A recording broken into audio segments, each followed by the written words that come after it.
welcome to the City of Murrieta portion of the Economic Outlook. This is an interesting timing.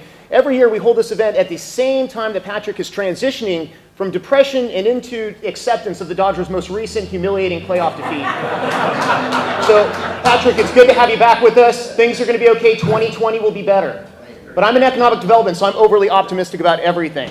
So once a year, we get the chance to get out and talk to you guys about the health of our economy, our startups, the state of our jobs, and Dave Roberts' pitching change decisions. And we do this for a reason. The Public Policy Institute of California, thank you for this information, Councilmember White, just came out with a study, and they found out that the most important issue facing the state today was economic development. It was jobs in the economy.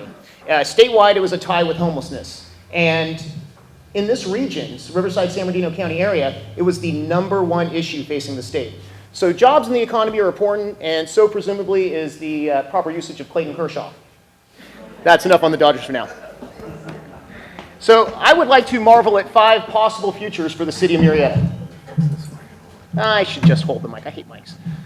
Okay. I would like to marvel at 5 possible futures for the city of Murrieta. And there's a lot of different paths we can hit, and thank you for getting that reference. There's a lot of different paths that we can head in from here, and too many to go through. I think there's like 14 million in one. But I'm going to start with just 5 of them to talk about different ways we could see our economy grow. First of all, we could see the economy turn southward. And in this case, you hear a lot of ramblings about this, that we've got an inverted yield curve, and there's trade wars, and there's stagnating corporate profits, and everything looks like it's heading bad, not from venerable economists like Dr. John Husing, but out there throughout the world of the economy, you hear this all the time. And if that were to happen, then funding stops, and development projects in the city stop, and everything slows down. And that would be a slippery slope to an evil state of affairs. Next up, another choice for us is the slow progress, the long game, where we continue to build our economy through the health of business startups and new businesses coming into the community, working with employers to make sure that they're finding the workforce they need, working with our major industry partners like healthcare and manufacturing to make sure that they're getting all the resources they need, the long game, making sure that we grow a balanced and stable economy. Another choice is the short game. Something big happens. For example, the development of the Triangle. We get a major retail development that becomes a domino to start other development within the city. Finally, the Governor's Office of Business and Economic Development has said, we want to invest in inland Southern California, or so they say. They say, we finally realize there's places other than coastal regions to invest in, and we want to start paying our attention out there. And that could come in a variety of forms. That could come through mass transit. It could come from infrastructure building. They could put a Cal State in Riverside County. Could you imagine a world where we have a Cal State in Riverside County with 2.5 million people? Any of those would be a big boon to our economy. And then finally, we all know that Patrick Ellis has been angling for high political office for some time. And if he were to become the governor, for example, then we could be the beneficiary of his good graces. So remember, be zealous and vote Ellis in 2022.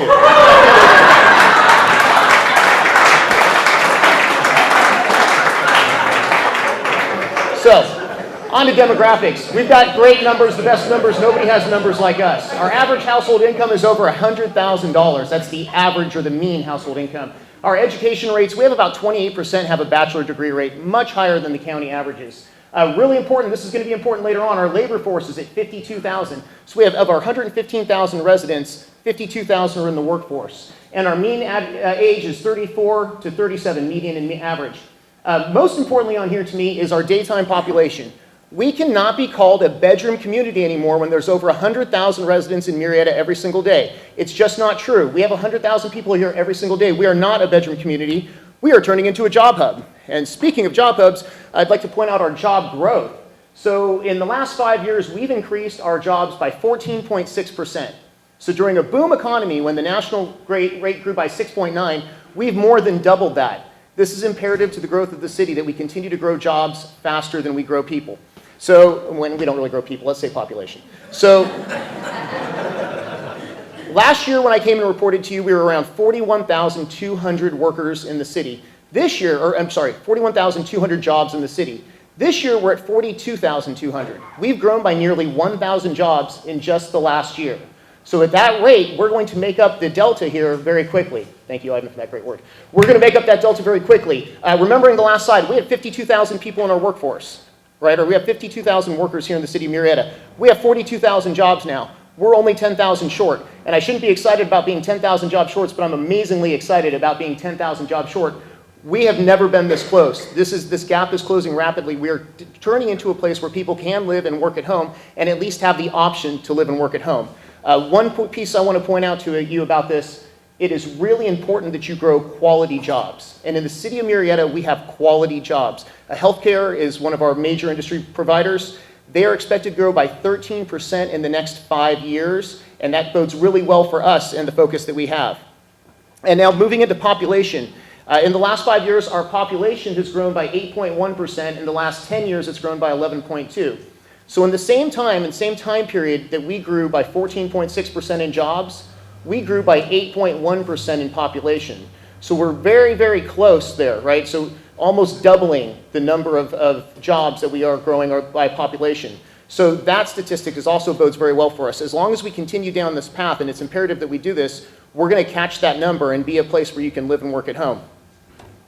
Next up, employment. This is a kind of an ironic statistic. This year, the Dodgers playoff winning percentage was the exact same as our unemployment rate at 2.9%. Last year, that number was 3.2%. And as you look around the region, the state of California is at 3.3%.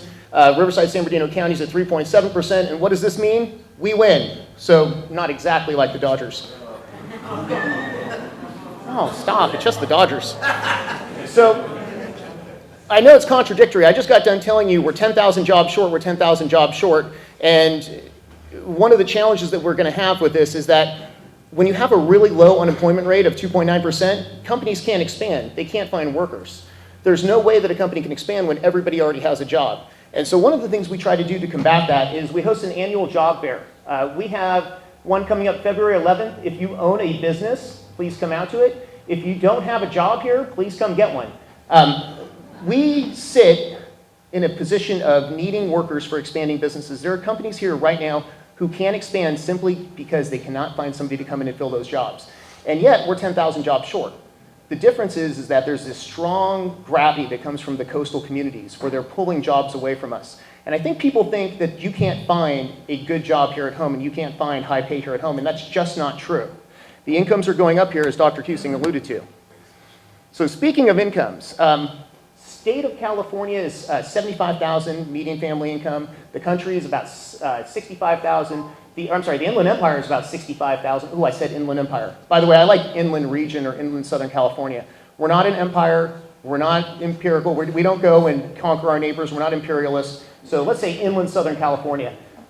Inland Southern California is at 65,000 for the median family income. Murrieta is at 84,000. That's the median, not the mean.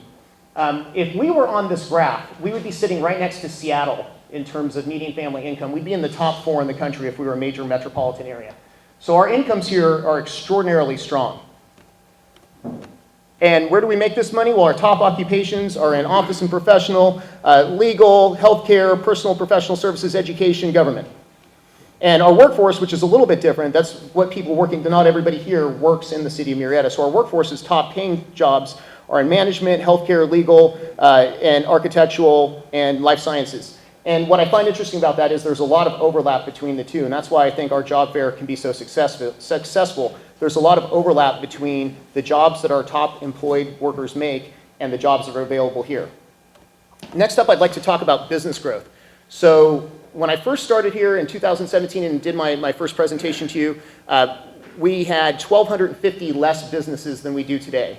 So we have grown 1,250 businesses in the last 2 years. Right now we sit at 10,252 licensed businesses in the city of Murrieta, which is just a vast improvement over 2018. And in businesses that are located in the city of Murrieta, there's 5,092. That means that their home base is in Murrieta and they're doing business in Murrieta. So we've seen fantastic business growth here in the city, and it just continues. And I think that's the big driver for us. We're seeing a lot of small businesses come in. And you can see that right here on the next slide. So right now, this is the sizes of the businesses that are in Murrieta. In businesses of 1 to 4 employees, we grew by 0.5%, and that's shown by all those new businesses that were coming in. Most businesses that come in are between 1 and 4 employees. But businesses from 5 to 9 employees dropped in size. Every business thereafter went up. So we lost about 0.5% of businesses from 5 to 9 employees, but we went up by 5.5% in businesses of 10 to 19. Every business category, every business size category in the city of Murrieta grew in size in the last year. And what's happening is the companies here are all growing and expanding, and they're moving down that category list to having more and more employees. The only ones that didn't grow were 500 plus because we didn't have any new companies of 500 plus. So businesses in Murrieta are like Leon in the movie Airplane. They're getting larger. And if you don't get that, you're a millennial. So I want to put out a notice to any investor in the region. So if you are an investor and you came to the Riverside County area because you thought, wow, land prices are great here, I'm going to invest in real property, we are coming after you. We are calling upon you literally. We have a list, and we're going to call every single accredited investor in Riverside County. We have formed a steering committee that consists of Temecula, Murrieta, UC Riverside, Wildemar's partnering with us, and we're going to reach out to every accredited investor and showcase for them the value of intellectual property in South Riverside County. We have 4 companies in the Innovation Center who've recently received funding. We just got a $500,000 Series A seed round fund for Gatico, who creates a medical device. Murrieta Genomics received funding to come into our Innovation Center, Alliance Research Centers, as well as TX Genetics. These are the kind of stories that you don't hear in Riverside County, and these are the things that are happening here right now. Our businesses are investable, and we want to form an angel group that starts investing in local companies, not only in real property. And these are the tenants in the Murrieta Innovation Center. It's really important to take a look at this. This is what it's supposed to be. We have companies up there with long, funky names that you can't spell. They're very imposing on a Words with Friends board. You get a lot of points, and they're esoteric. You don't know what they're all doing. These are the kind of companies that we're looking to grow and incubate here in the city. Biotech companies of a kind of a different ilk than what we have in the region that weren't coming to us on their own, but come to Murrieta to get the chance to grow and start. And these are some of the things we've been doing with our biotech companies. In June, in partnership with InSoCal Connect, we held an evening of innovation out at Bear Creek. And thank you for coming to that, Councilmember White. And during this evening of innovation, we had our biotech companies pitch their products, their innovations, to JP Morgan Chase and Microsoft for startups in a room that was standing room only. There's pictures of it there, and there's people standing, and it's not contrived. We didn't prop that. It was standing room only. People wanted to see this. And the next step from that, we took those same companies up to Silicon Valley, and they all pitched in a sold-out room in Silicon Valley in front of their investors. And the feedback we got from that was amazing. First of all, people want to invest in our businesses. Second of all, 9 companies came to us and said, we want to move to Murrieta and work with you guys. We got to get out of Silicon Valley. There's no opportunity for us here. So there is really good things going on here. Next year, we have joined Life Science Nation, and we're going to be a sponsor at 2 events, which is the largest biotech investor group in the country. And we're taking all of our companies to Life Science Nation to showcase what kind of innovations we have right here. We're starting to get a name in outward regions for investment in life science. And then finally, we have a local Murrieta startup, which is a networking event that brings local, smaller startups together to get the opportunity to network and drink coffee. But not all news is good news. Some of it is journalism. And in Murrieta, the bad news is retail vacancy is still too high. A couple of years ago, we were at 10%. We're down to 7.5% now, which is better, but still not good enough. 7.5%, the region sits around 6%. So we're still higher than the region in retail vacancy. If you took our 2 lowest occupied centers out of play, you would find that we would be sitting right in line with the region. But we have those 2 unoccupied centers. They exist and have mass and time and space, so we have to count them. And since we have to count them, we have to work on getting them filled. One of them is undergoing a major renovation right now. They are putting in new signage and new entryways and refacing the whole center. And they have 4 big box tenants that are lined up to go in there. One of them being Floor and Decor, which is going to fill 80,000 square feet. So investment in the center is really helping to spur some growth. And so next year at this time, I would anticipate with the refilling of one center, which is Murrieta Town Center, and future developments like the Commons are coming in front of Holiday Inn Express, where 3 restaurants are lined up to go in there. As those start to come in and fill space, we should see these numbers drop, but for today, they're still too high. Next up is office vacancy. Now in office vacancy, it's a little more explainable. Our rates sit at about $2.15 a square foot, and the region sits at $1.88, so we're a little bit more expensive. We have more professional and medical office space, so we have a little bit higher vacancy.